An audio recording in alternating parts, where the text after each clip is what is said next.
Bonjour à toutes et à tous, bienvenue dans ce premier Global Industrie 360. 2 heures que nous allons passer ensemble pour faire un bilan sur l'industrie, visiter une entreprise qui est un des leaders dans le domaine du luxe, avoir un débat sur la relocalisation et la réindustrialisation. Alors pourquoi parler de 360 ? Tout simplement parce que nous avons la volonté de traiter tous les sujets sous tous les angles. Et puis nous aurons également des vidéos en 360 degrés qui vous permettront de vous immerger dans les entreprises. Mais pour démarrer, un petit rendez-vous avec Sébastien Gillet, le directeur de Global Industrie, parce qu'effectivement, Global Industrie 360 s'inscrit dans quelque chose de beaucoup plus large. Nous allons discuter avec lui, il va nous introduire cette première émission. Allez, on y va.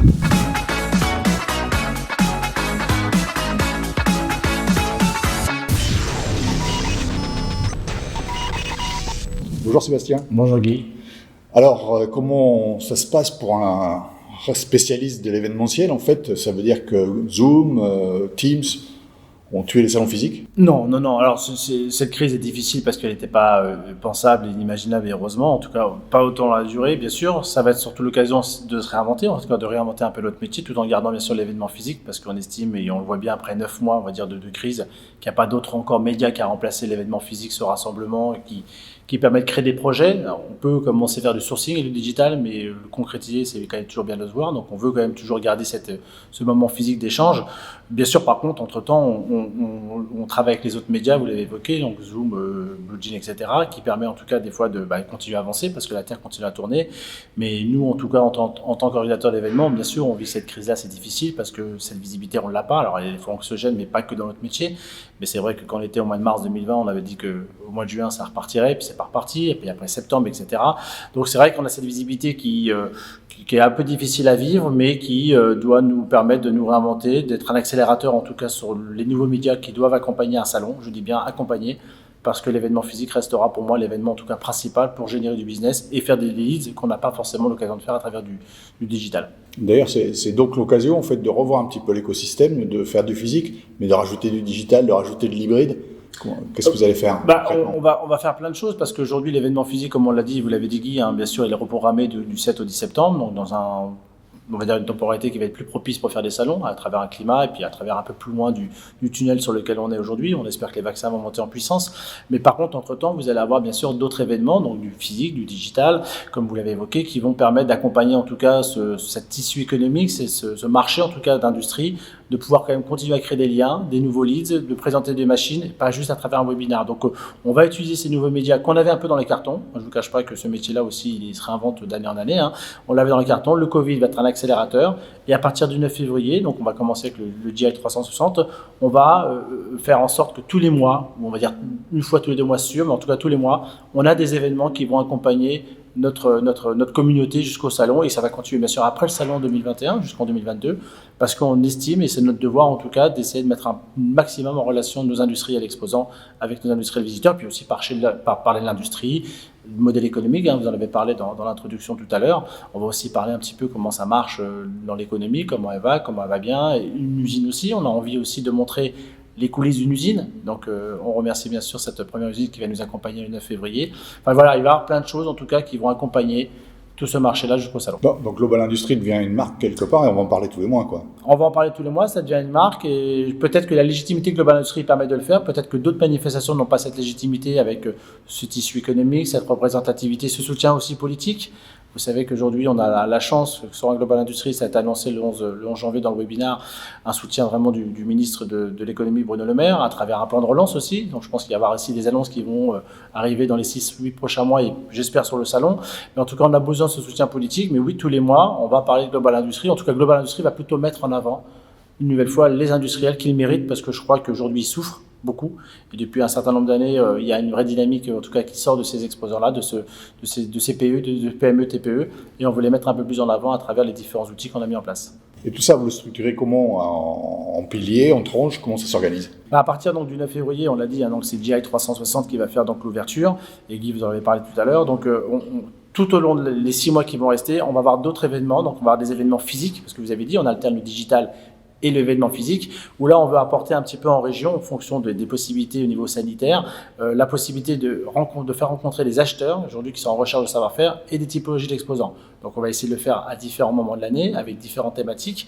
Donc ça c'est aussi un moment important de matching entre visiteurs et exposants. On va avoir le GI Preview, anciennement GI Connect, qui va être la partie digitale. Donc là ça va être une mise en bouche de ce que nos industriels vont voir bien sûr sur le salon du 7 au 10 septembre. Donc le GI Preview va plutôt être mi-juin, aujourd'hui, mise en bouche à travers des webinaires et de tables rondes.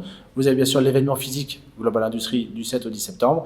Et tout au long de l'année, à partir du 20 avril, sur lequel on va faire donc l'ouverture, on aura l'Industrie Online, qui est notre marketplace de l'industrie, qui va mettre une nouvelle fois en relation tout au long de l'année, tous les jours, plus de 3000 industriels avec des savoir-faire, avec des possibilités, et l'ensemble du tissu industriel qui pourra aussi se sourcer à travers cette plateforme.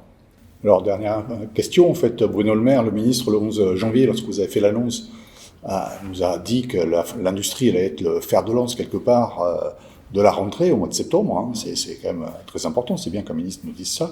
Est-ce que vous avez prévu quelque chose de spécial sur le salon ? Déjà, ça fera 2 ans quasiment qu'il n'y aura pas eu de grands événements de la taille de Global Industrie, et on va même dire de salon industriel en France de cette ampleur-là.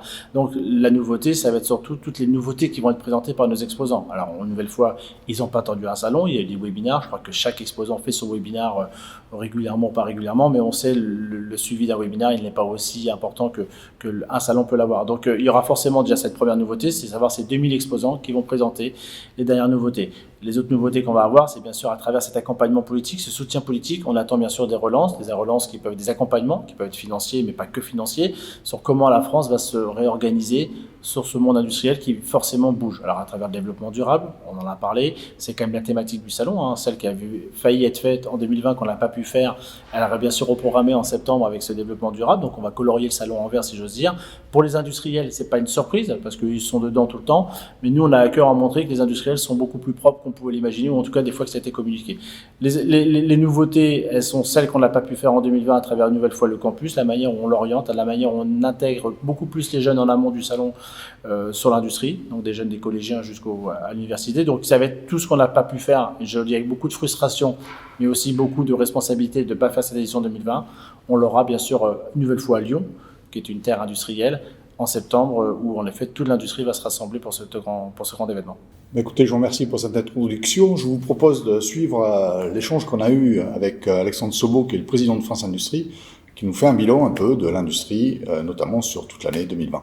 Merci. Merci Guy. Bonjour Alexandre Sobo et merci de nous recevoir pour faire un point sur l'industrie. Bonjour. Alors on va essayer de découper ça en 2 parties, une partie sur des chiffres et puis une partie où vous nous ferez un peu une vision sur l'avenir. La première chose, on est en début 2021, c'est peut-être faire un bilan sur les chiffres de 2020. Est-ce que vous avez des chiffres sur l'activité industrielle, sur la production industrielle en France ? Et pourquoi pas, comment se comparer par rapport au monde ? Écoutez, la France, sa production industrielle en 2020 a baissé autour de 10%. Et finalement, c'est des chiffres en cumul assez proches de l'Allemagne. On a beaucoup parlé au printemps du fait qu'on avait pris du retard, mais comme on a rebondi plus vite qu'eux, quand on fait le bilan de l'année, finalement, c'est très comparable. La vraie différence, elle est avec l'Asie et la Chine, qui est sortie de crise beaucoup plus tôt et qui a repris le chemin de la croissance. Et aujourd'hui, c'est ça qui m'inquiète. Ouais, donc c'est la Chine qui a pris les devants. Au niveau de l'exportation, ça donne quoi ? Une forte baisse avec à la fois le rebond de la Chine avant nous, avec le fort ralentissement de la production. On a une des exportations qui ont baissé d'un petit peu moins de 20% l'an dernier et ça va se traduire par un fort déficit commercial et ça, c'est à l'évidence pas une bonne nouvelle. Et qu'en est-il des investissements sur 2020, investissements industriels ? Donc je dirais, dès qu'on parle d'investissement, au niveau de trésorerie de nos entreprises, est-ce qu'on a des chiffres là-dessus ? Si on se compare à 2009, finalement, en termes d'investissement 2020 et perspective 2021, ça se passe mieux. Les mesures prises par le gouvernement à travers les PGE et la Banque centrale pour assurer la liquidité de l'économie a permis de limiter la casse dans ce domaine. Donc un recul de l'investissement qui est moindre, des perspectives de rebond soutenues par le plan de relance qui sont meilleures. On peut, à vue d'aujourd'hui, espérer qu'on a détruit beaucoup moins de capacités de production, qu'on a beaucoup plus préservé l'outil productif français. Et si on veut bien sortir de cette crise sanitaire dans un délai raisonnable, c'est une bonne nouvelle quant aux capacités de rebond de l'industrie française. On a une idée sur le type d'investissement, c'est des investissements plutôt dans le digital, on en a beaucoup parlé, sur des 4.0, ou on a de l'investissement aussi sur des machines, sur des infrastructures de production ? Il y a de tout. On l'a vu dans le guichet sur le numérique et l'industrie du futur. Il y avait beaucoup de machines-outils nouvelles, numériques évidemment. Donc on est vraiment au carrefour de tous ces enjeux, avec une volonté de progrès de l'industrie française, de se digitaliser, et en même temps, pour certaines choses, en le prenant aux premières étapes. Et ça, c'est important. En termes d'emploi, pour terminer sur la partie chiffres, en termes d'emploi, d'embauche, ça a beaucoup bougé, ça a baissé, ça a chuté, comment ça se passe? Dans une crise économique comme celle qu'on a connue l'année dernière, que l'emploi baisse, c'est malheureusement normal. Et il a finalement très peu baissé. Si on prend l'emploi direct, on est à -1, à peine -1. Si on rajoute les intérimaires, on est entre -3 et -4. C'est beaucoup moins que ce qu'on avait connu en 2009. Et là aussi, toutes les mesures prises par le gouvernement, toutes les discussions qu'on a pu avoir avec lui sur le chômage partiel de longue durée, sur la mise en œuvre rapide du chômage partiel, ça a permis de préserver les compétences. Et ça fait directement écho à l'investissement. L'industrie, dans cette période, s'est préoccupée bien entendu de survivre, mais aussi d'essayer d'être prête pour le moment où ça va repartir. En se disant, une crise sanitaire, quand elle s'arrête, ça repart assez fort. Et tout ce qu'on peut préserver dans cette période, ça sera très utile au moment où on va en sortir. Là, c'est la partie chiffres. Donc, tous ces chiffres, c'est intéressant. Le problème, c'est que pour les chiffres, c'est un peu les utiliser pour prédire, pour imaginer un petit peu l'avenir. Avec le Covid, on n'a pas trop de recul, on n'a pas trop d'expérience là-dessus. Est-ce qu'on peut comparer cette crise à celle de 2008 ou est-ce qu'elles n'ont rien à voir? Comment vous voyez ça? Et puis, comment est-ce que les entreprises françaises ont une résilience, elles ont su s'adapter correctement? Je sais que dans votre entreprise, Olotte, en 2008, ça avait été sévère. Ça avait été sévère, oui. Comment ça se passe là-dessus? D'abord, une crise est une crise. Donc c'est un moment difficile où la demande baisse, où il faut ajuster les organisations, la capacité à faire, il faut serrer la ceinture et se préparer à la suite. Maintenant, on voit bien des vraies différences avec 2009 autour de l'investissement, autour de cette idée qu'on va ressortir aussi un certain nombre de déclarations publiques, autour de on ne va pas réaugmenter les impôts. Il s'est passé plein de choses qui amènent à la fois à dire que cette crise elle a été extrêmement violente, crise sanitaire, confinement, on a vraiment impacté la vie quotidienne de nos concitoyens et de nos entreprises, et en même temps, tout le monde se dit on va en sortir. Et comme c'est exogène à l'économie, quand on va en ressortir, ça va partir. On parle de l'épargne qui pourrait se remettre dans la consommation, on a parlé de l'investissement des entreprises qui a baissé mais qui a mieux résisté. On parle des compétences qui ont été préservées, des collaborateurs qui sont toujours là. Donc vraiment l'enjeu aujourd'hui, et si on se projette à 6 mois, en espérant que le vaccin fasse son effet et que l'économie reparte à l'automne, c'est qu'on se soit tous mis en ordre de bataille pour accompagner ce rebond et qu'on ait préservé au maximum nos outils, nos hommes pour ça. Et quelles sont les fragilités qu'on a réussi à mettre en lumière? Je pense notamment aux chaînes d'approvisionnement, on a vu plein de choses, le juste atome qui aujourd'hui nous montre quelque part ses limites. Qu'est-ce qu'on en a retiré là-dessus? Je pense qu'on a vu deux choses. Si on se compare aux Allemands, on a vu malgré tout une certaine fragilité, des fonds propres plus faibles, donc un endettement qui a plus monté, un soutien public qui a sans doute été plus important pour permettre aux gens de résister à cette crise. Ça, c'est-à-dire le poids du passé, rentabilité, impôts, un certain nombre de combats historiques de l'industrie, mais dont on a vu la manifestation. Et à côté de ça, on a effectivement une deuxième fragilité, c'est comment on repart. C'est qu'est-ce qui va se passer au fond, pourquoi est-ce que ça va repartir, quel va être le facteur déclenchant. Et là, il y a eu aussi beaucoup de travail, je pense, pour préserver ce qui existe et pour rester en situation de rebondir. On ne veut pas voir l'industrie décliner comme elle a décliné après 2009. Ça fait des années qu'on entend parler de plan de relance, de rebattre les cartes, que l'industrie c'est important, etc. Est-ce que là on n'est pas en 2021 vraiment à ce tempo où il faut vraiment, faut pas rater le coche, quoi? Je pense qu'on a plein de facteurs qui peuvent jouer positivement, mais aussi qui montent le risque. On est à un moment critique par rapport à la taille qu'on a atteint, un peu plus de 10% dans le PIB. Si on continue à descendre, à un moment, malgré les efforts des uns et des autres, quand on n'est plus dans la bonne taille, on ne peut pas rebondir. On est aussi à un moment où l'opinion publique a pris conscience qu'un pays à l'industrie fragile, c'est un pays qui a des enjeux de souveraineté, d'indépendance. On l'a vu avec la guerre des masques, on l'a vu avec les sujets de souveraineté alimentaire. Il y a plein de questions qui se sont posées, qui, je pense, ont participé de la prise de conscience de nos concitoyens qu'une France sans industrie forte, c'est une France vraiment fragile. On a en face de ça un gouvernement qui a fait un vrai choix d'une priorité industrielle dans le plan de relance. Un tiers du plan de relance va vers l'industrie. Donc les circonstances sont remplies d'un point de vue interne et on est aussi à un moment où on a un rendez-vous de mutation importante, l'innovation, le numérique d'un côté, la transition écologique de l'autre, qui sont de formidables opportunités pour rebattre les cartes. Quand tout se passe comme avant, si vous avez pris du retard, c'est dur de rattraper celui qui est parti loin devant. En revanche, là, il y a tellement de choses qui changent que c'est vraiment le moment, avec des sujets sur le big data, sur l'Internet des objets, où il y a des vraies compétences en France. Donc si on arrive à marier notre savoir-faire industriel, la qualité de nos ingénieurs, le soutien du gouvernement et les attentes du public, je pense qu'on peut faire quelque chose de bien. Et dans ce plan de relance, si on se projette, vu qu'on va se rencontrer tous les trimestres, si on veut faire des points d'étape, dans 3 mois, dans 6 mois, quels sont les indicateurs qu'il faudrait que l'on suive? Quelles sont les actions qu'il faudrait vraiment engager tout de suite, où on puisse se dire dans 3 mois, tiens, ça aurait dû être engagé, ça n'a pas démarré? Les guichets aujourd'hui, ils sont ouverts, les entreprises ont répondu, il y a plus de 10 000 entreprises qui se sont portées candidates sur les différents dispositifs imaginés par le gouvernement avec le soutien de France Industrie et de toutes nos branches professionnelles. Donc il y a une vraie mobilisation de l'industrie. Maintenant, on va rentrer dans la phase d'exécution. Il faut que tous les projets qui ont été validés soient financés rapidement. Donc je pense que le bon indicateur, c'est engagement-dépenses du plan de relance. C'est là qu'on va mesurer si la vitesse est bonne et quelque part si on a le bon rythme, si on va être en ordre de marche pour la sortie de la crise, j'espère à l'automne prochain. Écoutez, je vous remercie. On a un débat après vous dans cette émission sur la relocalisation. Quelle définition vous donnez à ce terme-là de relocalisation? Préférez réindustrialisation ou comment?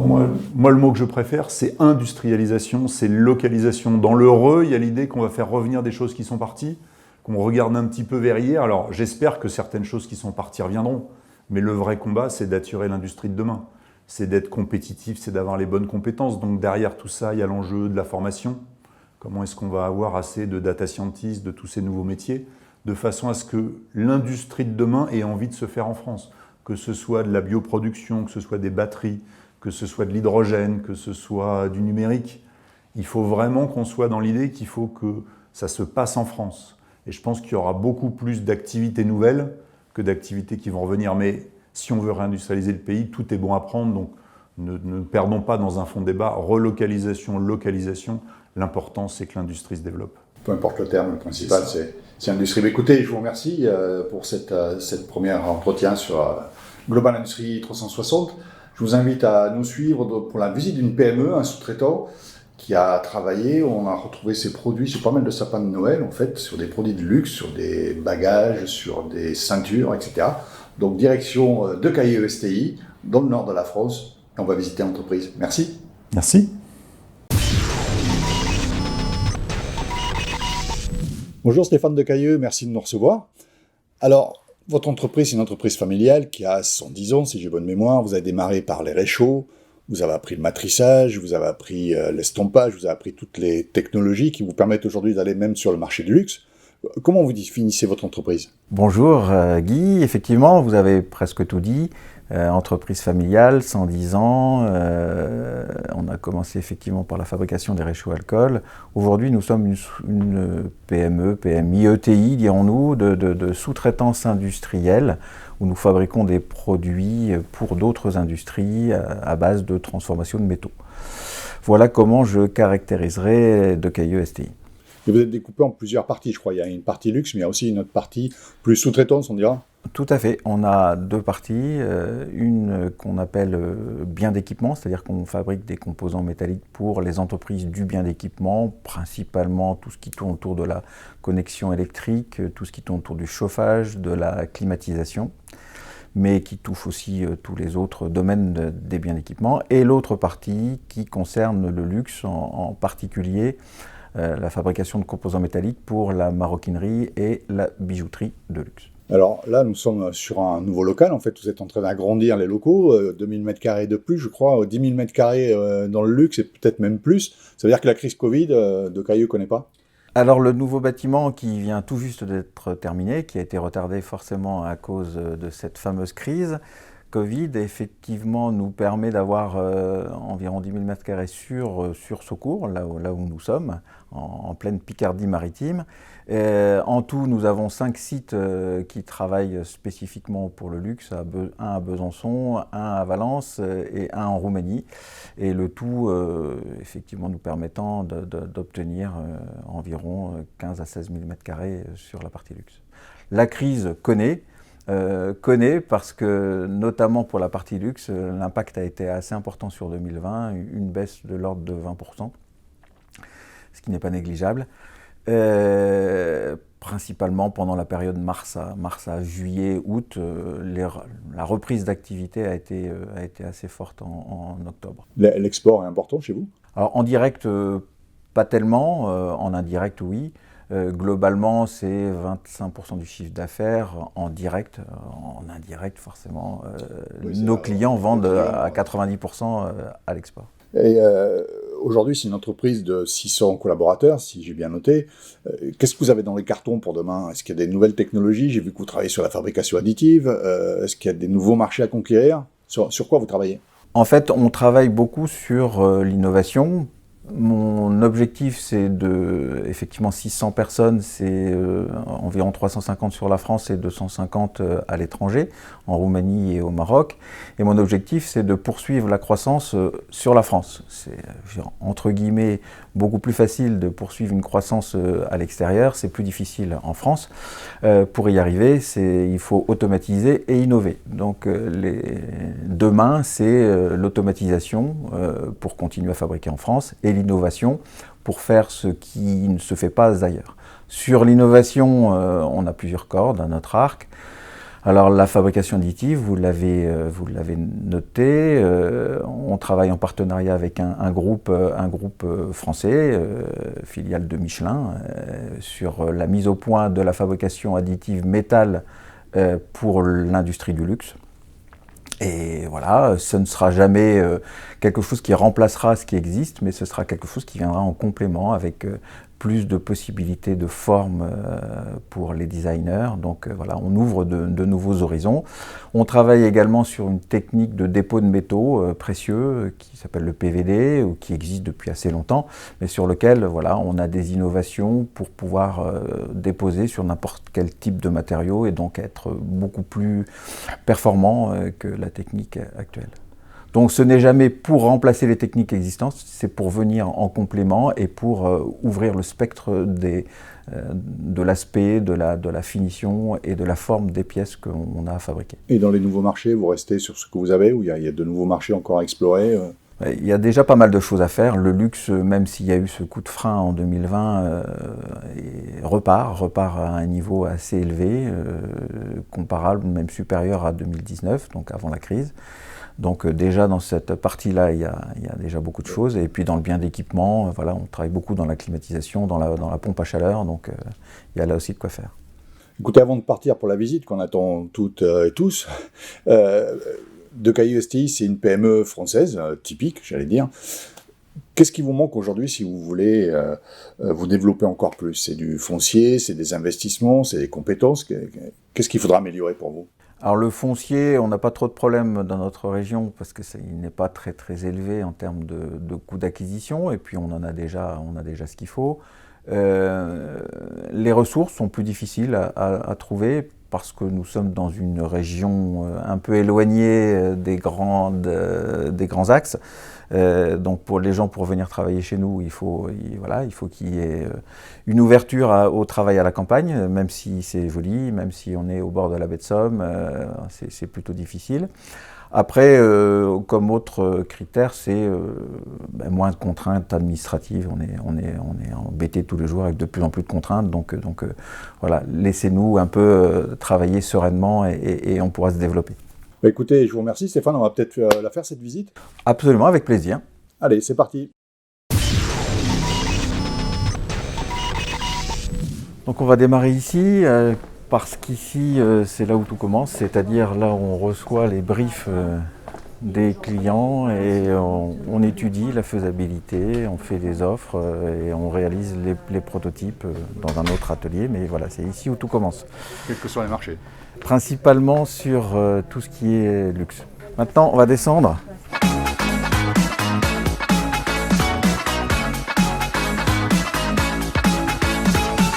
Voilà, ici, vous avez le stockage de la matière première. On travaille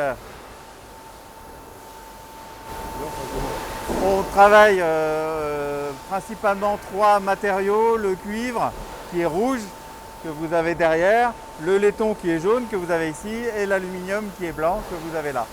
On travaille à chaud que les matériaux non ferreux. Ensuite, la barre de diamètre différente, elle est découpée en morceaux de barre par des machines automatiques. On règle la longueur pour obtenir la pièce que l'on veut obtenir. Ça veut dire que vous travaillez sur des séries de combien? Alors c'est moyenne et grande série. La moyenne étant de 500 pièces, la grande série ça peut être 10 000, 20 000, 30 000 pièces.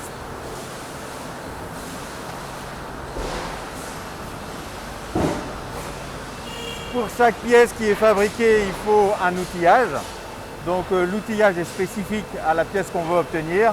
Il est constitué d'une partie haute et d'une partie basse qui est montée sur une presse qu'on va voir tout de suite, dans laquelle on place le morceau de barre dont on vient de parler. Là, on est sur quel type de secteur industriel? Alors ici, on est sur le matrissage, qui est la forge des non-ferreux, qui s'appelle le matrissage. Donc le principe du matrissage, c'est que le fameux morceau de barre dont on a parlé tout à l'heure, il est mis dans un four. Alors chez nous, on n'utilise que les fours gaz. Il est chauffé en fonction de la pièce, de la matière. Il est chauffé environ 800 degrés pour tout ce qui est cuivre et laiton, moins pour tout ce qui est aluminium. Et en fait, on place le morceau de barre qui est chaud dans la matrice. Et en fait, la presse vient se refermer pour obtenir la pièce que l'on veut. Voilà le principe. Le four ici, sur la droite. Le morceau de barre qui sort du four chaud à environ 802 degrés. Il est placé sur la matrice inférieure, l'outillage, qu'on appelle la matrice. Et ça vient se refermer ici. C'est une presse d'une puissance de 160 tonnes. Et ce sont des pièces pour le luxe. D'accord. Ça va faire quoi un ceinturon Comment? Ça va faire quoi un ceinturon ou quoi? Alors ça va faire un cadre qui va être découpé après, hein, c'est la première étape, et qui va permettre de relier des anses de sac au sac. Alors celles-là pour les métiers de la maroquinerie du luxe, des pièces du même type, on en fabrique 5 à 6 millions par an, de différents diamètres, de différentes tailles. Et là, on va voir à peu près la même chose, mais pour le travail à froid, qui s'appelle le découpage embotissage. Ici, des presses qui fonctionnent toujours en automatique. On fabrique à peu près les mêmes types de pièces.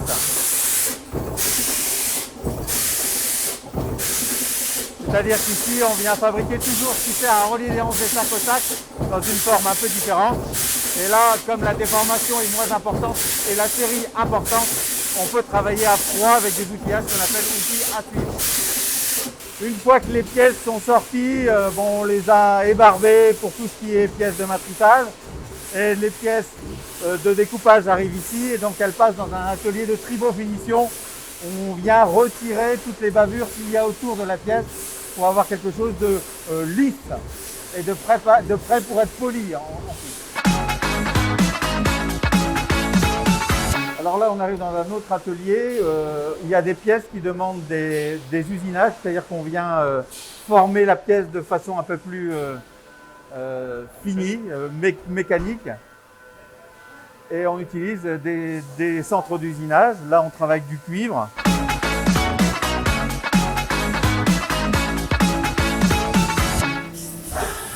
Voilà le genre de pièces que l'on peut faire ici. On vient usiner toute cette partie-là. Vous voyez, pour faire ça, c'est un moraillon mobile d'une serrure pour la maroquinerie de luxe.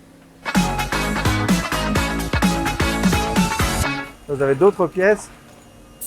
C'est des pièces de saxophone. En fait, une clé de saxophone qui a été matricée, là qui va être usinée ensuite, qui va être polie et avec un traitement de surface. On a vu la matière, on a vu le matrissage, on a vu le découpage, là on vient de voir l'usinage.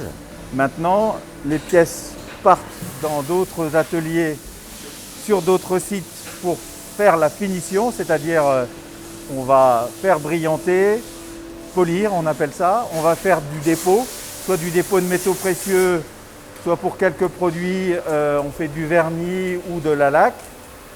Et après, on vient assembler pour faire des ensembles qui sont directement montés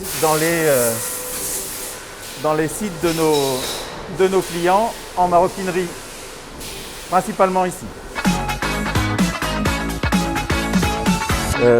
Donc ici, voilà, il vient d'être installé au 1er janvier, donc c'est tout récent, c'est encore en train, il y a presque des traces de peinture un peu partout. Donc là, on fonctionne en îlot, en fonction du type de client ou de la typologie de pièces chez les clients. Et en fait, on vient finaliser, assembler pour que le client puisse directement monter sur les bagages tout ce qu'on fabrique pour lui. Donc là, la fabrication en îlot, on n'avait pas cette place avant, on ne pouvait pas optimiser tout ça. Donc là, le fait d'avoir ce nouveau site nous permet d'avoir suffisamment de place pour fonctionner en îlot avec les problématiques clients. Alors ici, non, c'est l'atelier de polissage qui n'est pas encore installé, qui va l'être dans le courant du mois prochain, avec là aussi des cellules. Et ici, il va y avoir un atelier de vernissage où on va vernir en grande série des pièces vernis de toutes les couleurs, vernis noirs, parce qu'aujourd'hui, le monde du luxe est très intéressé par la couleur. On veut sortir du blanc type argent, couleur argent, jaune couleur or, pour aller vers la multiplicité de la couleur. Alors là, on a l'installation en cours d'une première machine PVD qu'on a depuis 1 an. Donc PVD, ça veut dire qu'on va déposer sous vide des métaux, et nous, on va déposer sous vide des métaux précieux pour minimiser la couche. En fait, on arrive par ce dépôt sous vide à avoir une couche très fine, beaucoup plus résistante que le même dépôt en galvanoplastie, c'est-à-dire en trempant dans des bains. Donc on minimise la matière et on optimise la résistance. Et avec les cours des matières premières métaux précieux qui ont fortement augmenté depuis quelques mois, quelques années, on est passé sur l'or à plus de 50 000 € le kilo, le palladium qui est l'autre métal précieux qu'on utilise beaucoup puisque toutes les finitions blanches sont en palladium. Le palladium est à plus de 60 000 € le kilo. C'est ainsi que s'achève cette visite chez Decaille STI. Je vous invite à aller sur le site pour retrouver des vidéos en 360 degrés que vous pourrez regarder en réalité virtuelle. Maintenant, direction le débat sur la relocalisation avec Olivier Lanzi, Max Blanchet et Guillaume Basset. Bonjour à celles et ceux qui nous rejoignent. Alors pour ce débat de début d'année sur le thème de la relocalisation et de la réindustrialisation, je reçois Max Blanchet qui est Managing Director chez Accenture Stratégie, Olivier Lanzi, associé stratégien chez PwC, et Guillaume Basset, délégué au territoire d'industrie. Alors, je vous propose de découper ce débat en 3 points. État des lieux actuels, la vision de la reprise, les atouts et faiblesses pour demain. Guillaume Basset, je démarre par vous, on va démarrer par le bilan, vu que vous êtes quand même plus proche du terrain, des territoires. Les investissements justement sur le terrain ont suivi quelle tendance? Il y a eu plus de projets, plus d'investissements que prévu ou beaucoup moins? Merci Guy. Oui, bon, évidemment, la récession en 2020 a été d'une ampleur extraordinaire. Par contre, ce qu'on observe, c'est une baisse relativement contenue de l'investissement et notamment de l'investissement industriel. Si on regarde les précédentes crises, pour remonter à plus loin, à 75, 93 et 2009, on avait une chute de l'investissement environ 5 fois supérieure à la contraction du PIB. L'année dernière, on a plutôt une contraction de l'investissement similaire à celle du PIB. Ça veut dire en fait qu'on a quand même des entreprises industrielles qui se projettent dans l'avenir. On parlera tout à l'heure sans doute du plan de relance, mais on a par exemple 6500 entreprises industrielles qui ont candidaté au dispositif de France Relance. Donc ça c'est une note malgré tout positive. Donc on a un investissement industriel qui se maintient, voilà, notamment sur tout ce qui tourne autour de l'énergie, de l'eau, des déchets. tout ce qui tourne aussi autour de la santé, et on a également pas mal de projets autour de l'agroalimentaire. Et alors, ces projets, ils se répartissent comment, ces investissements? Dans le digital, dans du passage 4.0 de lignes qui existent, ou alors est-ce que c'est des investissements dans des machines, dans des infrastructures de production? Est-ce qu'on a vraiment de nouvelles usines qui se créent, ou c'est juste de l'amélioration? Tout à fait. À la fois des créations, extensions d'usines. On en a un certain nombre, à peu près un tiers. Création ou extension d'usines. Évidemment, tout ce qui va tourner autour du digital, de l'industrie 4.0. Et puis, enfin, des projets aussi relatifs à la transition écologique, aux nouvelles énergies, par exemple l'hydrogène. Voilà. Donc, sur territoire d'industrie, ce sont d'ores et déjà 340 projets de reconquête industrielle qui sont soutenus en 2020 dans les territoires. Et ce qui est intéressant, c'est à 70%, c'est dans des territoires fragiles, voire très fragiles, des zones rurales, des villes moyennes. D'accord, on reviendra sur le détail par la suite. Déjà dans ce bilan, Olivier, est-ce que vous partagez ce constat? Et puis, on a parlé de digitalisation des entreprises, mais dans ce premier bilan, quel était le comportement? Je ne sais pas si c'est le terme, mais est-ce que les entreprises françaises ont assuré? Oui, je partage. Enfin, on va pas revenir sur le passé de la désindustrialisation. Ce qui me semble marquant aujourd'hui, c'est une forme d'envie d'industrie. Alors, envie d'industrie dans les territoires, Guillaume en a parlé, hein, la dynamique territoriale reste très forte. Les territoires qui accueillent les usines ont bien compris qu'ils avaient destin lié avec l'industrie pour leur développement économique. Donc ça, c'est un acquis. La deuxième envie qu'on voit, c'est l'envie d'investir dont Guillaume parlait, hein. Un nombre de dossiers déposés à France Relance qui dépasse largement les attentes.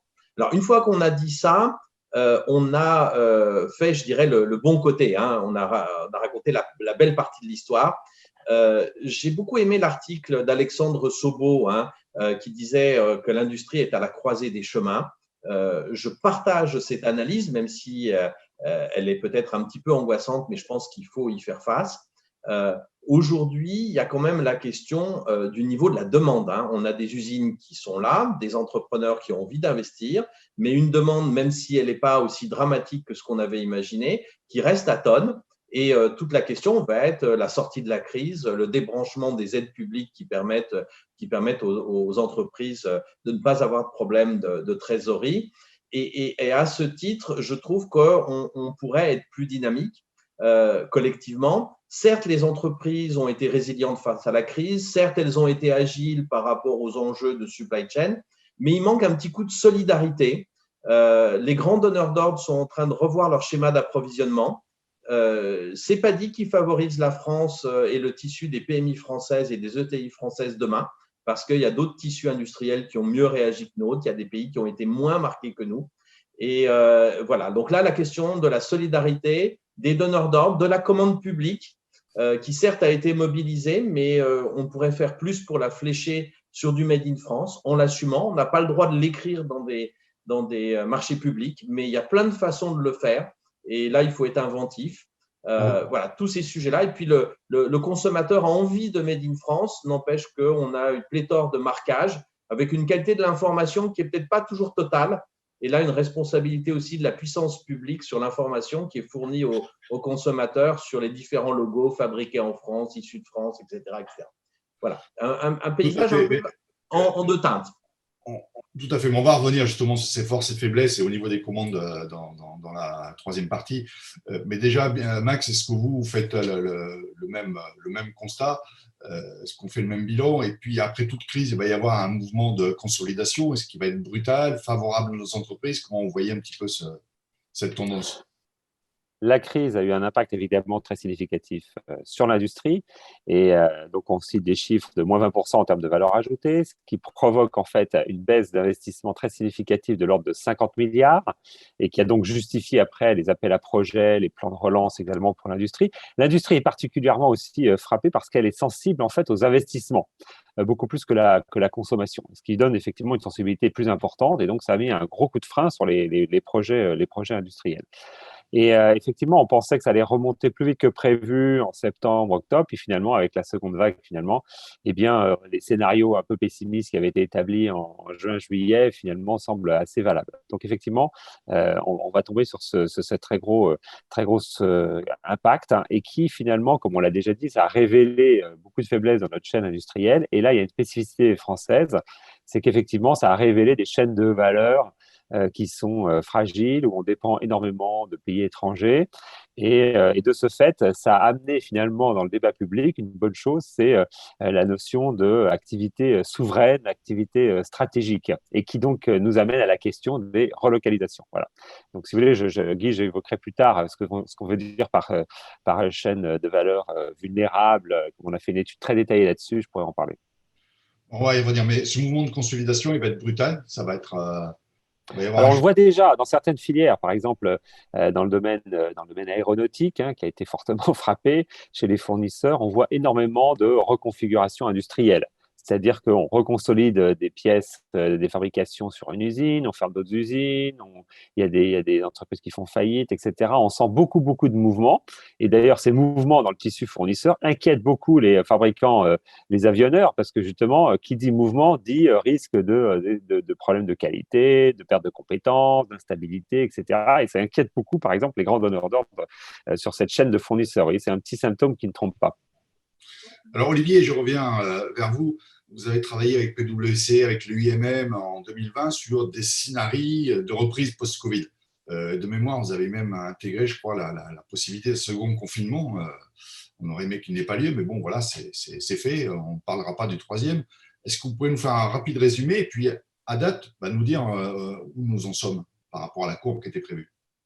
Alors, on a fait un travail effectivement à la fin du premier semestre, hein, en se disant mais comment on va sortir de cette crise? Alors, il y avait une sortie de crise qu'on a appelée un scénario conservateur. On ne voulait pas l'appeler optimiste, on ne pouvait pas dans ce type de situation, mais qui globalement disait le niveau de l'industrie se rétablira en 2 ans avec une récupération très rapide au départ sur un semestre. Et puis après, doucement, une asymptote pour retrouver la tendance pré-Covid. Ça, c'est ce qu'on a vu dans la littérature économique sur d'autres crises sanitaires. Elles n'avaient pas la même ampleur que celle-là, elles n'étaient pas mondiales, mais il y a déjà eu des crises sanitaires qui ont perturbé des chaînes de valeur.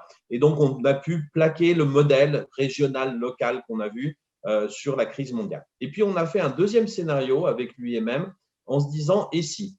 Et s'il y a une deuxième vague?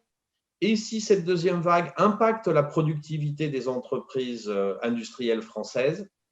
Et si les autres pays du monde, parce qu'on est sur des chaînes de production qui sont mondialisées aujourd'hui, hein, inutile de le rappeler, étaient moins frappés que la France?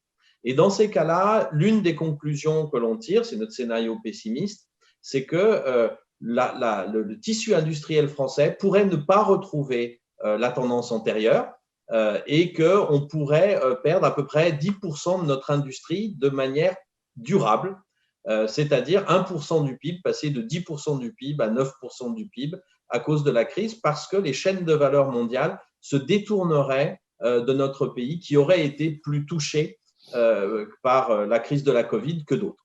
Alors, ce qui est intéressant, c'est que 6 mois après, on est dans la même expectative. Alors, c'est intéressant et inquiétant. Le message principal que je voudrais faire passer, c'est ce manque de visibilité. Fin décembre, il y a eu deux publications économiques, une de l'OFCE et l'une de l'INSEE, tous les deux organismes de référence en termes de prévision économique. Et celui de l'OFCE disait que l'impact de la seconde crise nous calerait sur le scénario pessimiste que j'ai évoqué, alors que l'INSEE était plus optimiste et allait sur le scénario conservateur. Donc, si on est presque à 1 an du début de la crise, en tous les cas, si on date de la crise du début des premiers cas en Chine, on a dépassé ce 1 an, et on reste dans une expectative, dans un manque de visibilité qui est certainement très problématique pour les chefs d'entreprise de savoir comment la sortie de crise va se faire. Donc, vous distinguez bien tout ce qui est reprise de l'activité commerciale, restauration ou autre, qui, elle, peut être très rapide, et en fait, la reprise dans les entreprises de production qui, en fait, risque d'être plus compliquée que prévu, quoi. Tout à fait. Hein.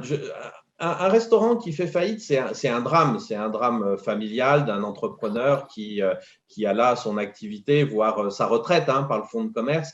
et c'est vrai par tous les commerces. Une entreprise qui fait faillite, mais un restaurant, ça peut réouvrir assez facilement, hein. Une entreprise qui ferme dans un territoire, on le sait tous, c'est plusieurs dizaines, centaines de familles qui sont pénalisées, mais surtout, c'est un risque majeur que l'entreprise ne réouvre pas si les chaînes d'approvisionnement s'en détournent.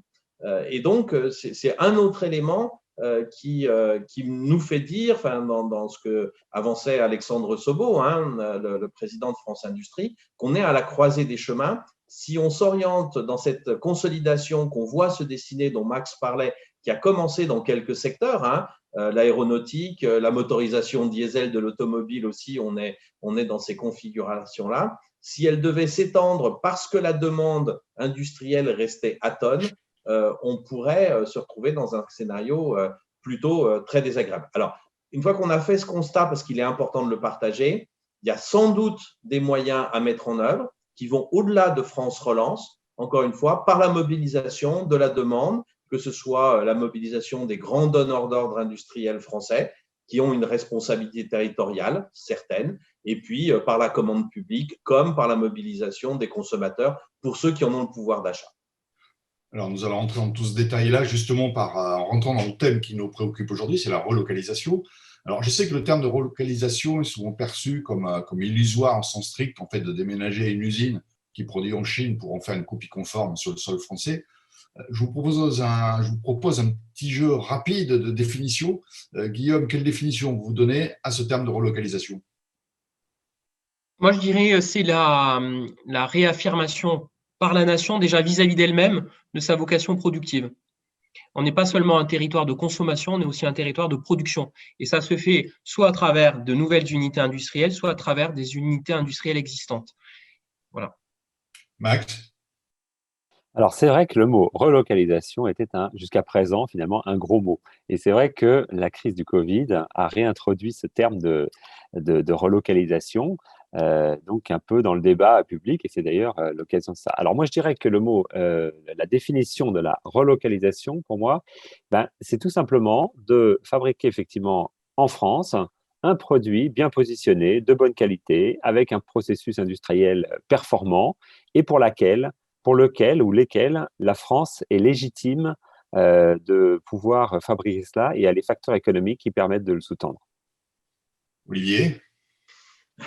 Alors, je vais dire les deux, mon capitaine. En fait, le mot relocalisation a pris deux niveaux de sémantique. Il y a celui dont parle Guillaume et dont s'est emparée la population française. Et ça, c'est assez fantastique. C'est cette nouvelle envie de produire en France. C'est une sorte de mot totem qu'on voit dans les sondages. Il y en a un récent qui est sorti. 50% des Français pensent que la première priorité, c'est de relocaliser des usines.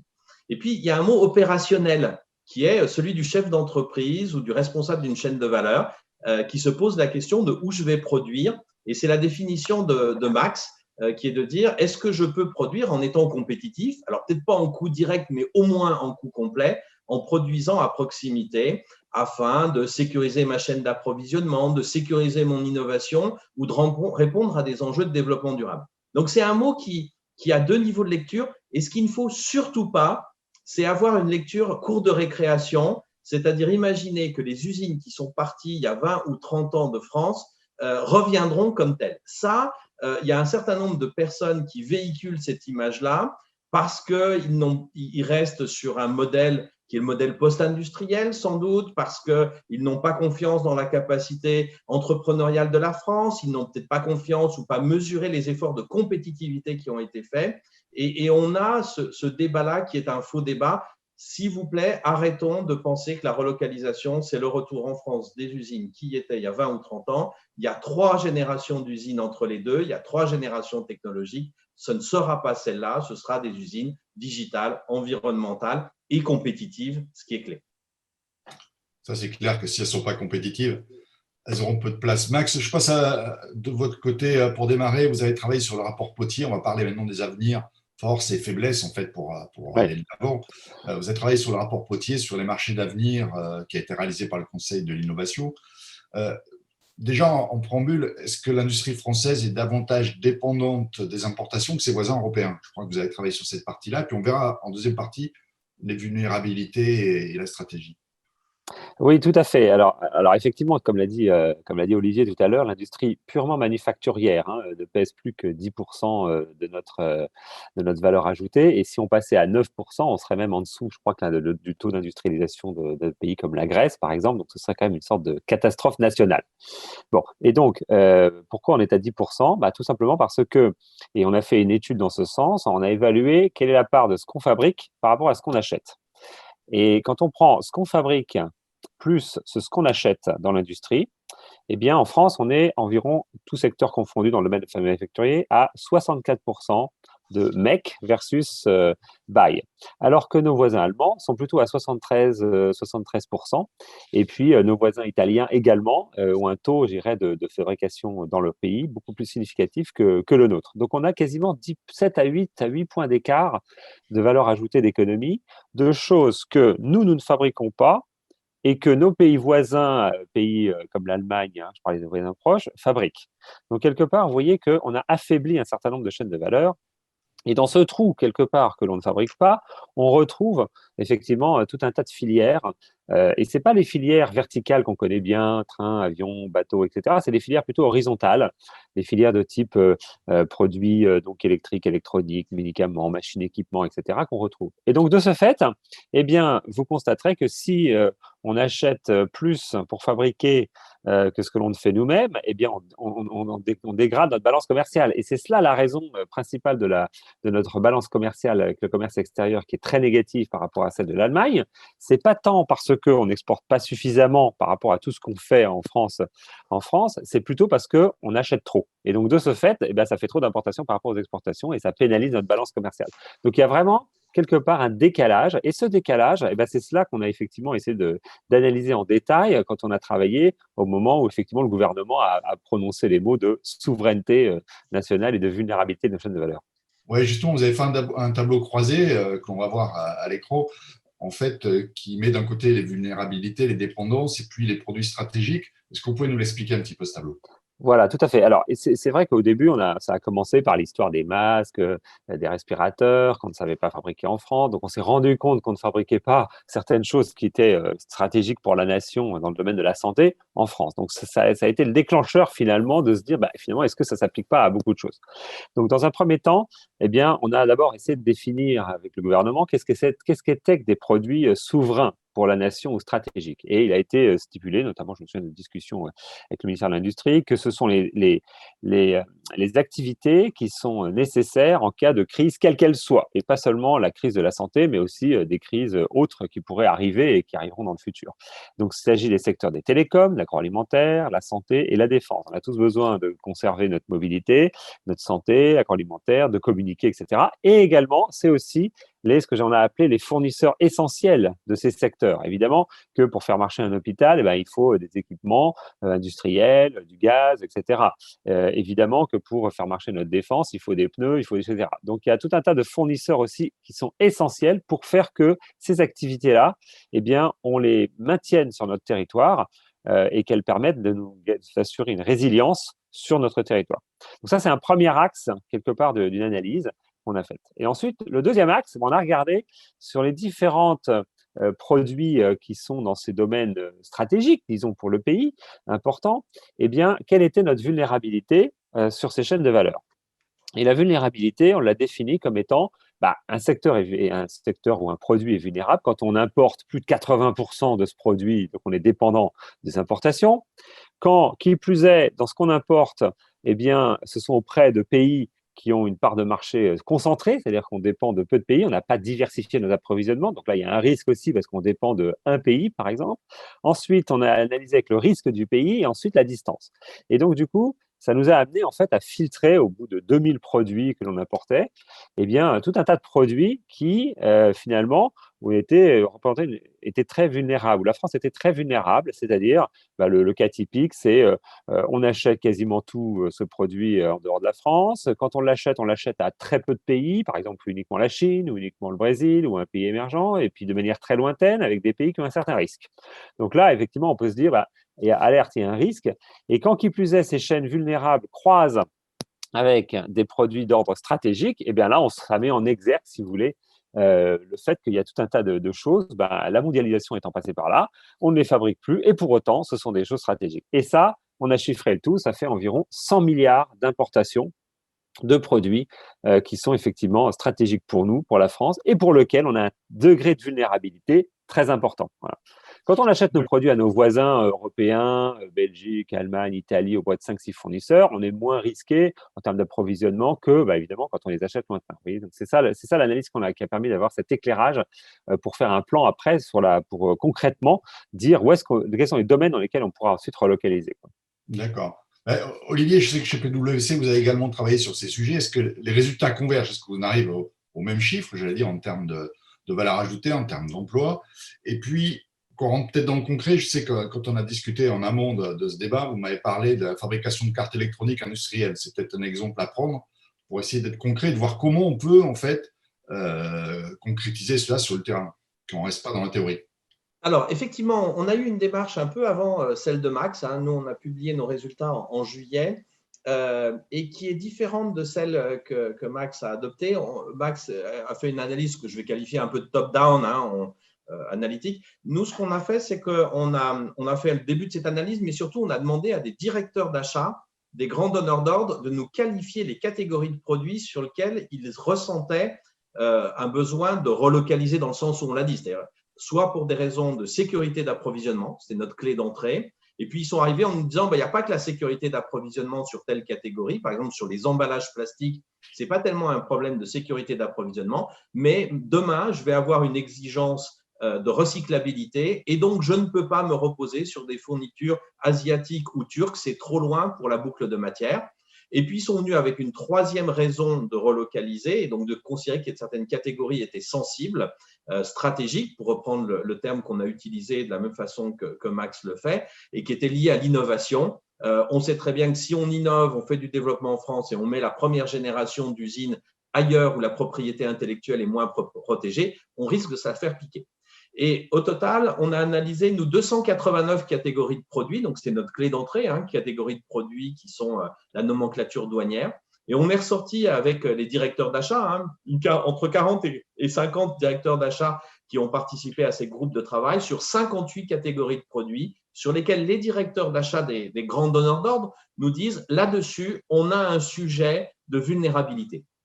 Quand on fait le total de ces 58 catégories de produits, et vous voyez que la méthode est différente de celle de Max, on tombe sur 115 milliards d'euros d'importation sensibles au dire des directeurs d'achat.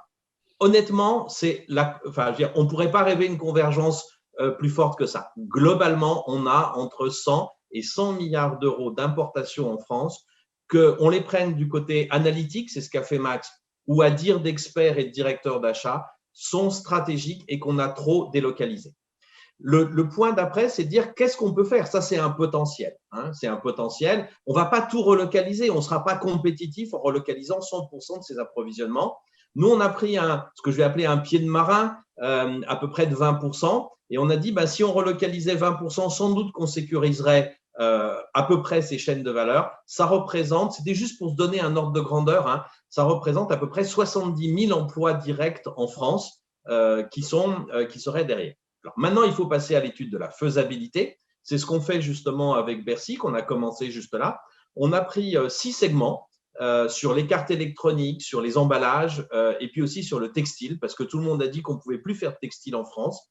Et on est en train de regarder si on peut effectivement relocaliser et à quelles conditions. Alors, si on prend les cartes électroniques, par exemple, on sait à peu près que si on arrive à faire une nouvelle usine à peu près de 100 millions d'euros de chiffre d'affaires, c'est suffisamment massif pour faire un investissement digitalisé, poussé, et donc compétitif. Et donc, toute la question est de savoir, est-ce qu'on est capable de faire un pool de donneurs d'ordre qui partagent ce souci de sécurisation des chaînes d'approvisionnement et qui est capable de donner un signal au marché en disant, en commun, on représente plus de 100 millions d'euros d'investissement, enfin de chiffre d'affaires par an, et donc, allez-y, on peut envisager une usine, on est capable de lui donner des commandes, de la charger. Donc, on est sur ce test de faisabilité et qui devrait se conclure par une forme d'engagement des donneurs d'ordre en disant « je vous ai dit que j'étais prêt, moi, à relocaliser 20 millions de cartes électroniques, moi 30, etc. est-ce qu'on peut faire une lettre d'intention poulet dans le respect des règles de la concurrence pour éviter toute forme d'entente? Voilà le sujet sur lequel nous sommes. Sur le linge, par exemple, là, les critères, on est parti sur du textile en fait simple. Alors, il y a moins de sujets de sécurisation, mais c'était plutôt pour montrer le potentiel économique. On est parti sur des draps. On sait très bien que fabriquer un jean demande beaucoup de couture et donc beaucoup de main-d'œuvre sur lequel on aura du mal à être compétitif. En revanche, un drap, c'est juste, je dirais, les ourlets sur le côté, donc moins de main-d'œuvre. Et on a des premières pistes qui diraient, si on est capable de faire des draps, par exemple, pour les hôpitaux ou pour les EHPAD ou pour les hôtels qui font 50 cycles de lavage, d'accord, dans ces cas-là, un produit de qualité en France est plus compétitif qu'un produit de basse qualité importé d'Asie notamment. Voilà le type de démonstration qu'on est en train d'essayer de faire. Et donc, on va voir les hôpitaux, les centrales d'achat d'hôpitaux, les hôtels, pour voir s'ils sont prêts à pouler un certain nombre de commandes afin de déclencher un investissement industriel compétitif une fois encore. Et Guillaume, je me tourne vers vous. Du coup, quand on entend tout ça, on a parlé des aspects de souveraineté. On a parlé au début de pousser les commandes, en fait, qui est dans le tissu industriel, on pousse aux commandes. Je pense notamment aux commandes d'État. Hein. Les draps, on est typiquement dans cette problématique-là. Il n'y aura pas de sortie de crise sans commande.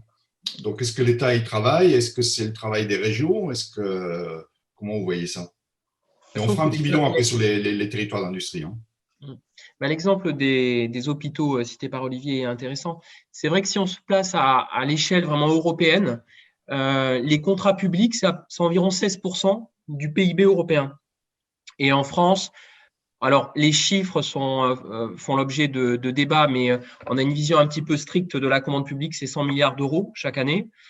Si on prend tous les achats publics confondus, notamment les hôpitaux par exemple, c'est plutôt 200 milliards. Donc, c'est évidemment un levier massif, et notamment par rapport au potentiel de relocalisation cité à la fois par Olivier et par Max. Ce qui est intéressant, je pense, il y a une volonté à la fois de l'État, des collectivités locales de travailler sur ce sujet. Moi, je pense qu'il faut travailler suivant trois axes. Premier axe, c'est tout ce qui concerne les achats groupés, parce qu'on a une commande publique qui est extrêmement émiettée, qui est essentiellement portée par les collectivités territoriales. Donc, on a déjà des initiatives qui sont en cours. Je pense par exemple à une initiative en région Nouvelle-Aquitaine avec une centrale d'achat qui s'appelle Epsilon, avec 4 autres régions. Ça, je pense que c'est une première réponse, les achats groupés. La deuxième réponse peut concerner la durée des contrats. Si on veut permettre un certain nombre d'investissements industriels, il faut donner de la visibilité aux investisseurs. Donc, je pense que ça doit faire partie, à mon sens, des axes de réflexion. Et puis, le troisième axe, qui est peut-être un peu plus basique, c'est le code de la commande publique permet d'ores et déjà un certain nombre de solutions qui, aujourd'hui, ne sont pas utilisées. Pourquoi ? Parce que, pour ne pas faire dans la langue de bois, on a plutôt, au sein des directions achats, en tout cas on avait plutôt des juristes, c'est-à-dire des gens qui veulent effectivement, et c'est légitime, sécuriser les process, mais moins des acheteurs. Donc il y a un enjeu de mixité de culture professionnelle, faire en sorte que tout ça soit peut-être davantage équilibré, parce que la commande publique, le code de la commande publique permet un certain nombre de solutions. Par exemple, sur tout ce qui concerne le dialogue compétitif, le mieux-disant peut être défini aussi par rapport à des critères qui sont dans le code de la commande publique. Et parmi ces critères, il y a par exemple la sécurité des approvisionnements. Et ça date pas ni d'aujourd'hui ni d'hier, mais la sécurité des approvisionnements est mentionnée. La protection de l'environnement, les délais de réalisation.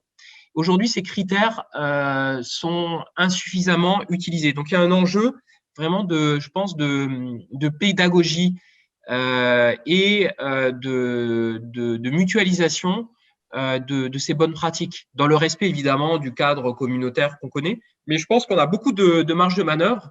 Et aujourd'hui, on s'abrite parfois derrière quelques principes un peu abstraits. Est-ce qu'on peut faire un rapide résumé sur les territoires d'industrie?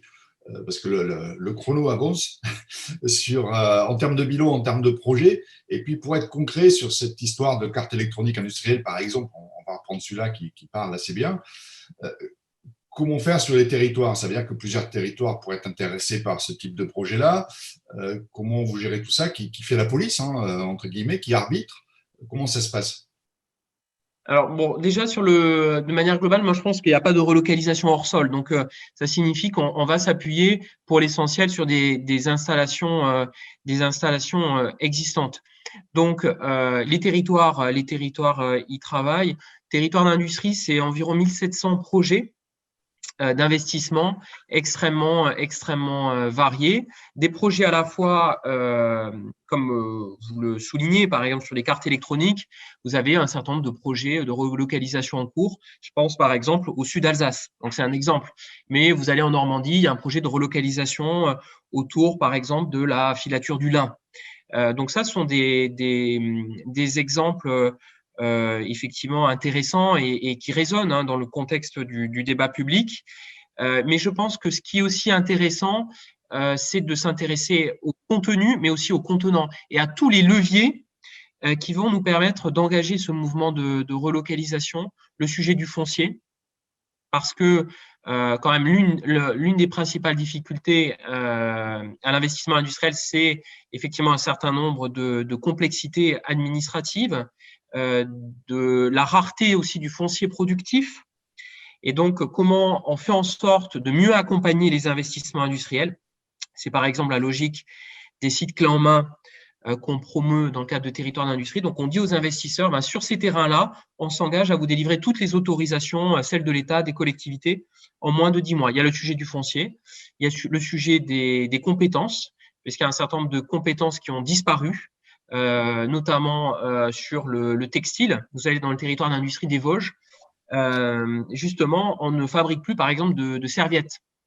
De serviettes de bain parce qu'en fait, on n'a plus la compétence indispensable, elle est partie.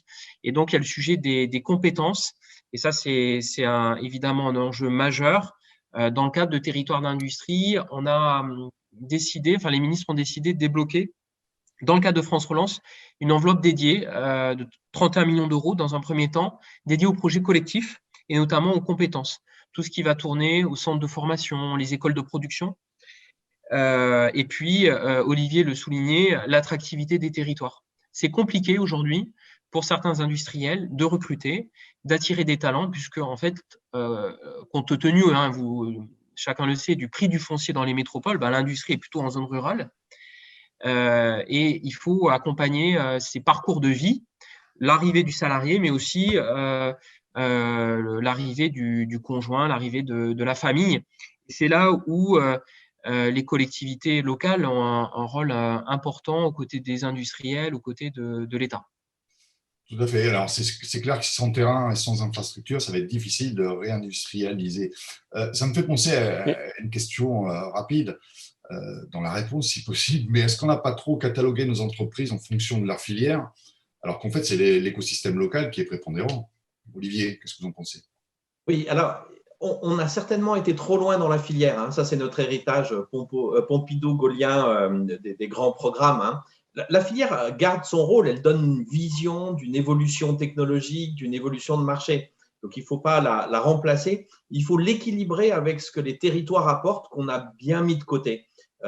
Guillaume l'a illustré, et puis territoire d'industrie, les différents projets, c'est évident.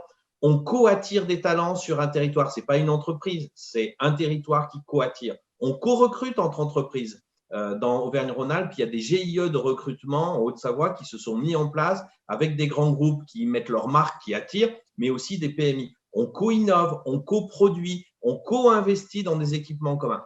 Toute cette dynamique collaborative qui se met en place aujourd'hui, avec des plateformes digitales éventuellement, mais aussi juste simplement en se rencontrant et en faisant des projets ensemble, est un creuset de compétitivité qu'on a sous-estimé. Donc, il ne faut pas remplacer les filières par les territoires, il faut trouver le bon équilibre entre les deux. Et par exemple, moi, je suis marqué dans le comité exécutif du Conseil national de l'industrie. Alors, c'est une enceinte qui est un peu formelle, institutionnelle, mais il n'y a que les régions territorialement qui sont représentées. Où sont les territoires d'industrie? Où sont les agglos, ces villes moyennes? Où sont les communautés de communes? Moi, j'aimerais bien que dans ces types d'instances, certes, c'est symbolique, mais c'est des symboles importants, on retrouve cet équilibre entre les filières et les territoires. Et aujourd'hui, je pense qu'on ne l'a pas et qu'on se prive d'un potentiel de compétitivité, de développement, d'innovation assez important. Max, d'accord là-dessus sur ces Ah, filières, écosystème local? je partage tout à fait. De toute façon, on le voit même dans le monde entier, hein, les territoires d'industrie où se spécialisent certaines zones sur certains domaines industriels. On a vu ça partout, jusqu'à encore précédemment. La Silicon Valley en est un bon exemple. Il faut toujours les 5 ingrédients clés, hein, donc des compétences, des formations, des industriels, des pouvoirs publics locaux qui aident, et enfin aussi des financiers. Et sur ce dernier point aussi, je pense que la relocalisation ne se fait pas naturellement, et que d'une manière générale d'ailleurs, l'industrie ne pousse pas comme ça toute seule par la loi simple de l'offre et de la demande. L'industrie, c'est quelque chose qui doit être soutenu par, entre guillemets, par la puissance publique. Il n'y a pas de pays avec une industrie forte sans qu'il y ait un soutien public très puissant derrière qui aide à mettre en place cette industrie. Et donc, je pense que, en plus de tout ce qui a été cité là, qu'il est absolument indispensable qu'on puisse, avec des sortes de fonds propres, injecter finalement, aider à l'investissement, et l'investissement à long terme, parce que l'industrie a besoin d'un long terme, des moyens financiers substantiels pour pouvoir mettre en place cette industrie. On avait chiffré ça à environ 50 milliards pour justement promouvoir la relocalisation, dont on parlait tout à l'heure, Olivier, là, les 100 milliards d'importations, si on veut convertir une partie de ces 100 milliards, de l'ordre de 20-25 milliards, comme on l'a dit, en valeur ajoutée sonnante et trébuchante en France, il va falloir inciter fortement à investir en France. Et aujourd'hui, quand vous prenez un territoire français, même s'il a les compétences, etc., il n'en reste pas moins que ce territoire, dans la tête d'un directeur industriel d'une entreprise, ne serait-ce qu'une entreprise européenne, ce territoire est en concurrence avec un territoire en Biélorussie, dans un pays à bas coût, au Maroc, au Maghreb, etc. Et que nous sommes perpétuellement dans notre territoire en compétence. Il faut afficher des critères d'attractivité, et dans ces critères d'attractivité, au-delà des compétences, de la stabilité, etc., les éléments financiers rentrent aussi en ligne de compte, quoi. Donc je pense que c'est vraiment très important d'avoir en appuyant. Et on l'a vu avec le gouvernement, puisque suite au projet que nous avons fait pour le gouvernement, il y a eu la création d'un fonds justement à la relocalisation industrielle en France, un fonds de soutien avec un appel à projet, et donc justement une logique aussi de fonds propres. Il ne s'agit pas de prêter de l'argent, il s'agit aussi d'injecter des sortes de semi-fonds propres, dettes mezzanines, des dettes à long terme, qui font comme ça. Et tous les pays, les grands pays industriels, en fait, soutiennent quand même leur industrie, parce que, comme je l'ai dit tout à l'heure, ça ne pousse pas naturellement. Guillaume, je vous laisse le mot de la fin, peut-être, sur cette relocalisation. Je dirais que tout commence, et je pense que c'est une action qui va nécessiter du temps, et donc par rapport effectivement à la pression médiatique, hein, qui est liée aussi aux attentes de nos concitoyens, et qui ont été rappelées à l'occasion d'un sondage cité par Olivier. Mais ça va nécessiter du temps, ça va nécessiter de la persévérance, et ça va nécessiter surtout de l'unité entre des acteurs qui parfois travaillent en ordre dispersé. Donc, persévérance, temps et unité. Et Max, votre conclusion, ça serait laquelle? Alors, la relocalisation, effectivement, on l'a vu, hein, c'est un enjeu important pour la France. On l'a estimé à 25 milliards de valeur ajoutée supplémentaire à créer, donc potentiellement 250 000 emplois. Mais ce n'est pas tout. Il faut aussi investir dans les filières d'avenir qui sont en train de se protéger, parce qu'il ne faut pas recréer notre dépendance demain. Et donc, c'est nécessaire également d'avoir un double plan, à la fois pour rattraper en termes de relocalisation et en même temps pour investir dans les filières d'avenir et les nouvelles technologies pour ne pas être dépendant demain et redresser notre industrie qui, potentiellement, on l'a évalué, pourrait remonter à 17% de notre économie, ce qui me semble être une bonne cible pour atteindre pour la France. Olivier, allez, le mot de la fin. Oui, un peu pareil, deux actions. Une à court terme, j'aimerais qu'on relance l'idée du pacte productif afin de cibler plus de demandes, consommateurs, commandes publiques, Guillaume en a parlé, grands donneurs d'ordre, vers de la production française afin de soutenir le carnet de commandes là dans les 6 mois, dans les 12 mois à venir qui vont être ceux de la sortie de crise, le moment où on débranche des dispositifs qui ont permis aux entreprises de tenir. Ça, c'est le premier point. Et puis le deuxième point à long terme, je pense qu'on a besoin d'un discours qui fasse rêver sur l'industrie, qui soit beaucoup plus puissant que ce qu'on a aujourd'hui. Demain, on va demander des réductions d'impôts de production supplémentaires. eh ben, il faudra expliquer aux Français pourquoi on réduit les impôts de production plutôt que la TVA. Demain, il y a le sujet du foncier et on va dire le zéro artificialisation, il s'applique bien sûr, mais de manière intelligente et il va falloir avoir un peu de souplesse et il va falloir expliquer aux Français pourquoi on veut un outil productif. Alors, on le veut pour la souveraineté économique, on la veut aussi pour la cohésion des territoires et ce discours-là, il mérite véritablement d'être musclé. Puis, c'est peut-être le bon moment, il paraît qu'on a une échéance en 2022 assez sympathique pour la France. Merci à tous pour cet échange sur la relocalisation, en espérant que nous ne passerons pas de 10% du PIB à 9 comme évoqué dans ce débat, mais que nous prendrons un chemin plus vertueux comme évoqué avec Alexandre Sobo. Alors, pour ma part, je vous remercie d'avoir suivi cette première édition de Global Industrie 360. J'espère qu'elle vous aura passionné. N'hésitez pas à aller retrouver nos bonus Purement 360 sur notre site et je vous donne rendez-vous en avril prochain. Au revoir.